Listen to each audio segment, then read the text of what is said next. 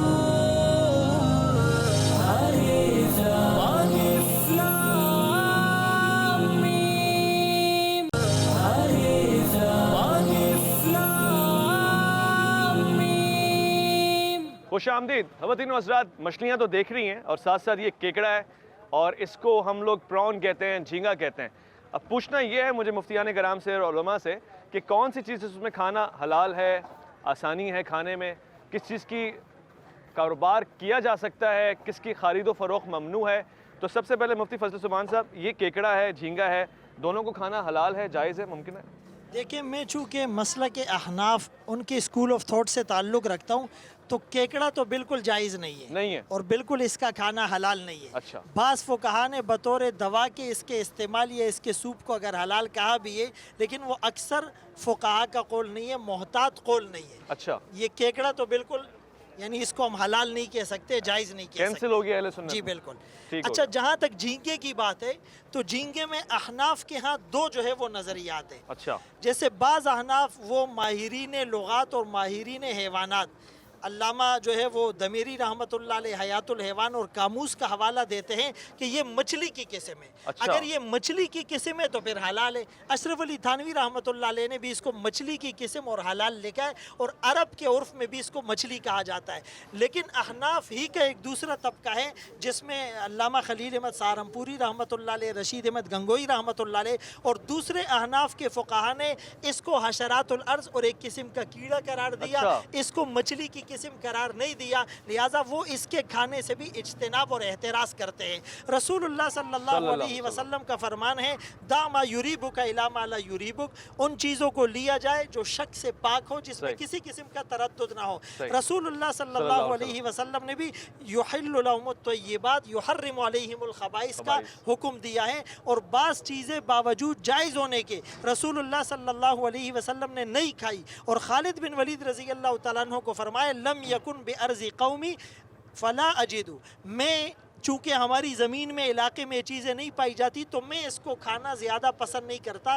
آپ نے اگرچہ اس کو بالکل صراحتاً حرام نہیں کہا لیکن خود اس کے کھانے میں احتیاط برتی ہیں. تو ہم بھی مچھلی کی دیگر اقسام میں چھوٹی مچھلی بڑی سب جائز ہے. چھوٹی پہ بھی بات کرتے ہیں. وہ مجھے واقعہ بھی ذہن میں ہے کہ صحابہ کرام کی ایک جماعت گو غالباً پکا رہی تھی اور رسول نے کہا کہ میں نہیں کھاتا یہ, تو یہ ٹھیک ہے آپ نے بتایا. میں علامہ صاحب سے پوچھنا چاہوں گا, علامہ صاحب ان دونوں میں سے فقہ جعفریہ میں کون سی حلال اور کون سی حرام ہے اور ممنوع ہے, مکروہ ہے؟ بسم اللہ الرحمن الرحیم. میں مفتی صاحب کی تائید کروں گا کہ کیکڑا جو ہے یہ تو مکتب تشیع میں بھی اس کی ممانعت ہے, جائز نہیں ہے, حرام ہے.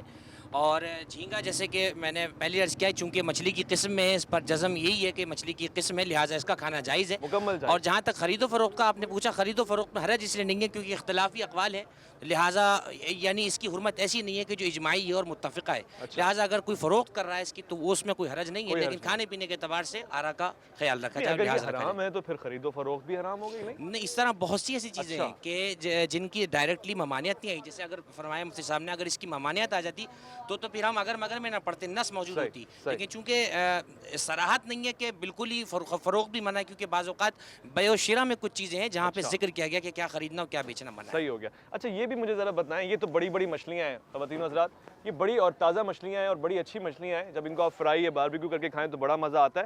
یہ چھوٹی مچھلی ہے اب مجھے نہیں معلوم اس کی ایج کیا ہوگی نہ مجھے اس کا جینڈر کا پتہ ہے مگر کس عمر کی مچھلی کھانا جائز ہے؟ چھوٹی چھوٹی مچھلیاں بھی بہت لوگ کھا لیتے ہیں چھوٹی چھوٹی پکا کے بسم فرائی اللہ کر کے۔ الرحمن الرحیم یہ مچھلی اپنا چھوٹا قد بتا کے بچنا چاہ رہی ہے لیکن یہ بچ نہیں پائی اچھا اور شکار میں آ گئی۔ مچھلی میں بہرحال عمر کی قید نہیں بتائی گئی ہو سکتا ہے یہ نسلی چھوٹی ہو تو اگر نسلی چھوٹی ہے اور مچھلی میں نہ عمر کا ہونا معین ہے اور جس طرح سے ذبح کے حوالے سے ابھی بات کی مفتی صاحب نے اس کا پانی سے نکال کر ہاتھ میں ہی اس کا مر جانا یہی اس کا شکار ہے یہی اس کا تذکیہ مگر میں ہے۔ نے آپ کی یہ بات پکڑ لی ہے کہ شریعت میں کیا حکم ہی نہیں ہے اس کا کہ عمر کیا ہونی چاہیے بتائی نہیں گئی یہ بات مفتی صاحب بالکل نہیں بتائی گئی یہ بات؟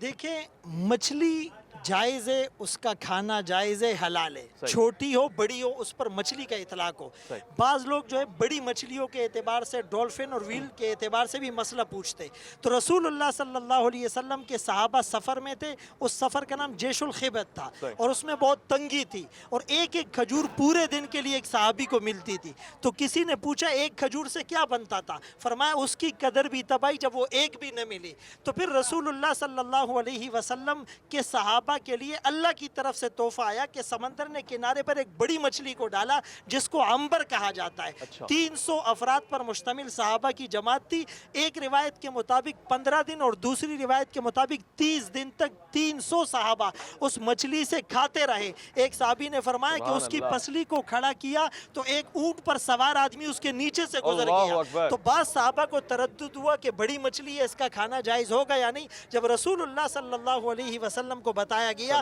تو آپ نے فرمایا یہ اللہ نے تمہارے لیے ایک نعمت بھیجی تھی اگر اس میں سے کچھ ہے تو مجھے بھی کھلا سکتے ہو فرمایا اطعمونا مجھے اس میں سے کھلاؤ تو بہرحال مچھلی ہے چھوٹی ہے بڑی ہے اس کی عمر کتنی ہے اس کی جینڈر کیا ہے ہر اعتبار سے یہ جائز ہے اور یہ وہ لحمن طریہ تازہ گوشت کا اطلاق قرآن نے مچھلی پر کیا جنتی کو سب سے پہلے جو ڈش پیش کی جائے گی وہ مچھلی ہوگی ماشاءاللہ بھائی وہ والی مچھلی اٹھائے گا یہ جو سانپ کے منہ جیسی ہے کالی والی میں عابدی صاحب سے یہ پوچھنا چاہتا ہوں علامہ صاحب پہلے تو وہ ذرا آپ نے بتانا تھا کہ مرجا کے کیا احکامات ہیں اس حوالے سے دوسرا یہ جو چھلکے کا مسئلہ ہے یہ اصل میں مسئلہ ہے کیا کچھ مچھلیوں کی شکل سانپ جیسی ہوتی ہے مگر وہ سانپ نہیں ہوتی ہیں بسم اللہ الرحمن الرحیم اس سلسلے میں جیسے کہ میں نے عرض کیا کہ اس میں معیار چھلکے کا ہی بنے گا اور ایک روایت ہمارے یہاں موجود ہے حضرت علی علیہ السلام اپنے زمانے حکومت میں آپ بازار میں باقاعدہ شرطوں کے ساتھ جو اسلامی پولیس ہوا کرتی تھی اس کے ساتھ آپ کو دیکھا گیا کہ شرطے جو ہیں کوڑے سے کچھ اس طرح فروخت کرنے والوں کو مار رہے تھے اور وہ ایک خاص قسم کی مچھلی فروخت کر رہے تھے اور وہ غالباً ایسی ہی مچھلی تھی کہ جس پر چھلکے نہیں تھے اور اس کی شکل عجیب و غریب تھی تو پوچھا گیا تو کہ کیوں حضرت امیر المومنین نے ارشاد فرمایا کہ اللہ نے پچھلی قوموں میں سے کئی قوموں کو جو مسخ کیا تھا ان میں سے کچھ قوم کے لوگ وہ تھے جو داڑھی کو نہیں رکھتے تھے اور مونچھوں کو بڑا رکھتے تھے اگر آپ غور کریں ان میں مچھلی وہ ملے گی آپ کو جس کی چھلکے نہیں ہیں لیکن اس کے آگے سے بال بڑے بڑے ہوتے ہیں تو امیر المومنین نے فرمایا یہ مسخ شدہ مچھلی ہے اچھا ایک روایت یہ بھی موجود ہے کہ سمندری مخلوق میں سے اللہ نے اپنی مخلوق میں سے 700 مخلوق ایسی ہیں جن کو مسخ کر دیا ہے 400 کو سمندر میں پھینک دیا تھا مسخ کر کے 300 زمین پر ہیں یہ بندر ریچھ سور ہاتھی وغیرہ یہ اصلاً جانور نہیں تھے ان کو مسخ کیا گیا ہے تو سمندری اکثر مخلوق بھی وہی ہے کہ جو مسخ ہوئی ہوئی ہے لہٰذا اس لحاظ سے چھلکے کو معیار مانا گیا ہے مکتب جعفریہ کے اندر اور اسی طرح سے اس کے ذبح کے حوالے سے بیان کیا کہ ذبیحہ اس کا اس طرح سے نہیں ہوگا کہ اس کی پونچھ پکڑیں گے یا گلا پکڑیں گے اس کا زندہ ہاتھ میں پکڑ لینا یا جال وغیرہ میں ہی تڑپ کے مرنا جو ہے وہ اس کا تزکیہ ہو جائے گا اچھا اور کوئی دن نہیں ہے کہ 3 دن کی رکھی ہو 7 دن کی رکھی ہو سڑ گئی ہو تب بھی کھا سکتے ہیں سڑ گئی ہے تو ظاہر سی بات ہے وہ جیسے مفتی صاحب نے بیان کیا وہ طیب والی کیٹیگری میں آ جائے گی اگر دکاندار اگر بنا کے دیں ہاتھ کے ہاتھ اگر بنا کر دیں اور آپ کو بو نہیں آ رہی ہے تو اطمینان ہے آپ کا کیونکہ ید مسلم کا قاعدہ جاری ہوگا مسلمان اگر کھلا رہا ہے تو پاک ہے اور جائز ہے اور یہاں ہمارے دکاندار بھائی ہیں اور جتنے مسلمان ہم کھڑے ہیں، ایک چیز یہ بھی سوچنی چاہیے، شریعت نے مسلمان کے ہاتھ پہ کتنا بھروسہ کیا ہے کہ مسلمان ہاتھ سے جو پیش کر رہا ہے انشاءاللہ پاکی ہوگا. تو مجھ سمیت ہر کسی کو اپنے زندگی میں یہ بھی سوچنا چاہیے کہ جب شریعت ہم پہ اتنا یقین کر رہی ہے کہ مسلمان کے ہاتھ سے دیے ہوئے کو پاک مان رہی ہے، تو ہم بھی اپنے کاروبار میں، زندگی کے روزمرہ معاملات میں ویسے ہو جائیں جیسے پروردگار ہمیں دیکھنا چاہتا ہے. واہ ماشاءاللہ، یہ تو آپ نے لاکھوں کی بات نکال دی ہے. علماء کی اجازت سے یہاں پہ مچھلی بازار میں ہمیں بہت سارے لوگ ملے ہیں جو سوال پوچھنا چاہتے ہیں. آپ ہی کی طرح جو واٹس ایپ پہ سوالات آپ نے بھیجے ہوئے ہیں، تو ایک حضرت نے ہم سے کچھ سوال پوچھنے کی گزارش کی. کیا پوچھنا چاہیں گے آپ سوال کے طور پہ؟ تو یہ مچھلی بھی سمندر کی ایک مخلوق ہے، جیسے ہم باہر کی مخلوق ہے. مولانا صاحب نے یہ بھی بولا، فرمایا ہے کہ کھیکڑا حرام ہے کیونکہ باہر زندہ رہتے ہیں سوکھے میں، اور سمندر میں وہ اپنا وہ کھاتے ہیں، اس میں خون بھی نہیں ہے. تو ایسے مچھلیاں ہیں جو سمندر کے اندر وہ زندہ ہے، اگر وہ سمندر کے اندر مر جائے تو وہ حلال ہے کہ حرام ہے. بہت شکریہ آپ کے سوال ہمیں کا. اس کا جو ہے نا بہت شکریہ آپ کے سوال کا. میں مفتی صاحب سے پوچھنا چاہوں گا اس سوال کے جواب. دیکھیے بنیادی بات یہ ہے کہ دین عقل کا نام نہیں ہے، نقل کا نام ہے. تو قرآن کریم میں اور احادیث نبویہ سے ہمیں یہ بات ثابت ہوتی ہے کہ سمندر کے اندر جو مخلوقات ہے جس پر مچھلی کا لفظ بولا جاتا ہے وہ مچھلی حلال ہے، اور اس کا ذبح کرنا ضروری نہیں ہے. رسول اللہ صلی اللہ علیہ وسلم نے واضح طور پہ فرمایا کہ ویسے حلال جانور اگر خود مر جائے اس کو ذبح نہ کرو، اس کو میتہ کہتے وہ تو حرام ہے. لیکن اس امت کے لیے دو میتہ جو خود مر جائے وہ حلال ہے. احلت لنا میتتان، اس میں ایک مچھلی السمک اور دوسرا الجراد جس کو ٹڈی کہا جاتا ہے، اور دو خون بھی حلال ہے جس میں ایک کبد اور ایک تحال یعنی ایک کلیجی اور ایک تلی کہا جاتا ہے. باقی قرآن اور حدیث کے مراجع کی طرف رجوع کرنے سے ہمیں جو بات سمجھ میں آتی ہے، احناف کے ہاں کون سی چیزیں حرام ہیں؟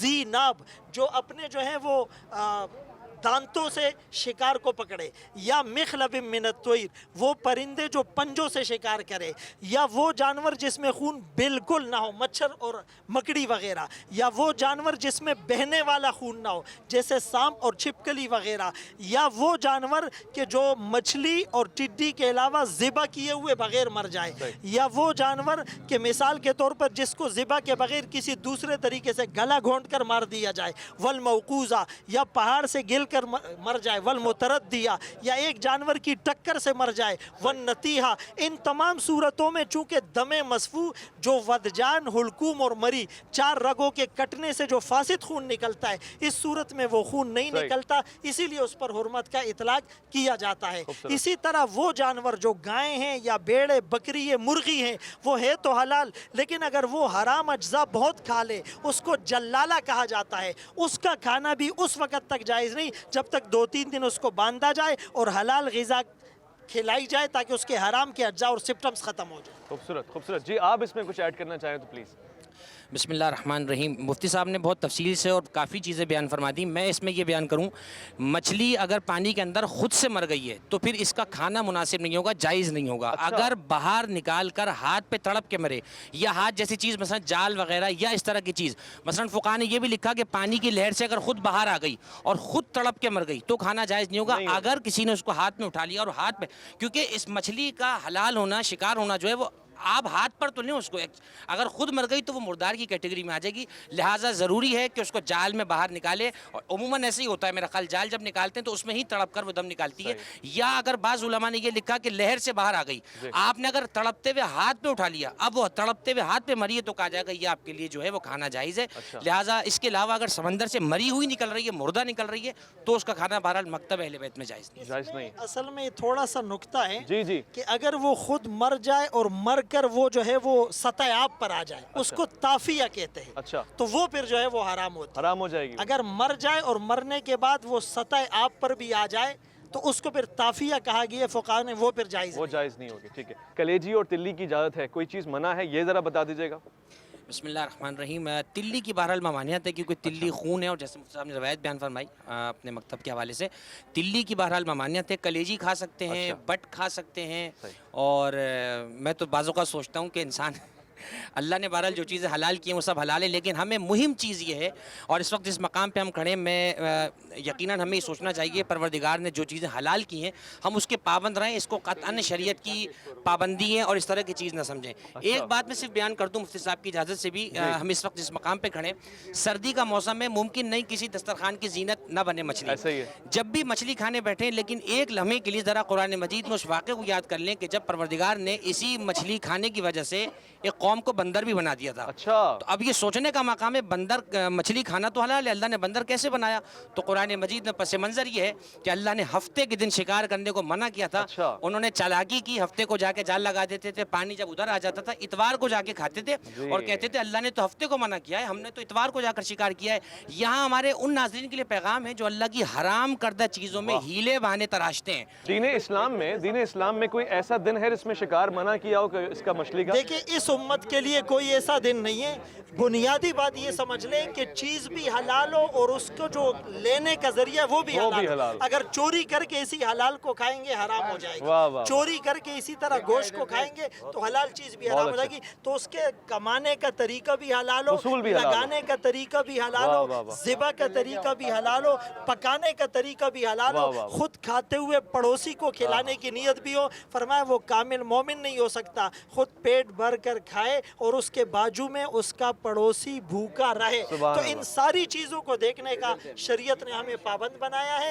اخوت اس کو کہتے ہیں، چبے کانٹا جو کابل میں تو ہندوستان کا ہر پیر و جوان بےتاب ہو جائے۔ کھائیے بھی، کھلائیے بھی، حلال طریقے سے کمائیے بھی، لگائیے بھی، انشاءاللہ یہ اللہ سے ہمارے لیے جنت کا انشاءاللہ ذریعہ بنا۔ ایک نئی قسم کی مچھلی مجھے دکھائی جا رہی ہے یہاں پہ اعظم بھائی کی طرف سے، یہ وائٹ پاپلیٹ ہے۔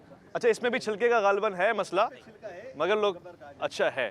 تو یہاں آپ لوگ بھی آئیں، یہ اعظم فش ہاؤس ہے اور یہاں پہ بڑی نئی قسم کی مچھلیاں ملتی ہیں، اور بات ساری یہاں پر دین کو لے کر ہو رہی تھی اور آپ کی سمجھ اور بوجھ کے لیے ہو رہی تھی کہ جو چیز اللہ نے حلال کی ہے اس کا لطف لیں اور کھلائیں بھی، خود کھانے کے لیے حلال نہیں کیے بلکہ دوسروں کے لیے اہتمام کریں۔